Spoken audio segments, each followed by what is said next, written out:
একদিকে উড়ার স্বপ্ন ছিল, অন্যদিকে জীবন গড়ার লক্ষ্য ছিল। Uttara Dhaka milestone and school কলেজে বিমান বিধ্বস্ত।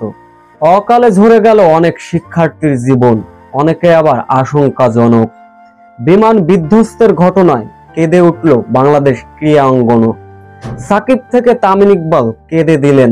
বিমান বিধ্বস্তের ঘটনায় এই কেমন বার্তা দিলেন? বিস্তারিত জানতে ভিডিওটি না টেনে সম্পূর্ণ দেখার অনুরোধ রয়েছে। Dhaka milestone and school and কলেজে বিমান বিধ্বস্ত, হতাহতের সংখ্যা। আজ দুপুরে রাজধানীর উত্তরায় মাইল অ্যান্ড স্কুল অ্যান্ড কলেজের এলাকায় একটি প্রশিক্ষণ বিমান বিধ্বস্ত হয়েছে বলে প্রাথমিকভাবে জানা গিয়েছে।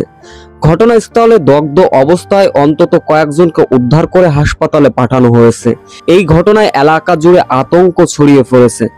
সঙ্গে সঙ্গে সেনাবাহিনী থেকে ফায়ার সার্ভিস কর্মীরা সেইখানে পৌঁছান। এমন ঘটনায় গুরুতর আহত হয়েছেন অনেক শিক্ষার্থী, অনেকের আবার জীবন বিপন্ন। এমন ঘটনায় অনেকে আবার নিহত হয়েছেন।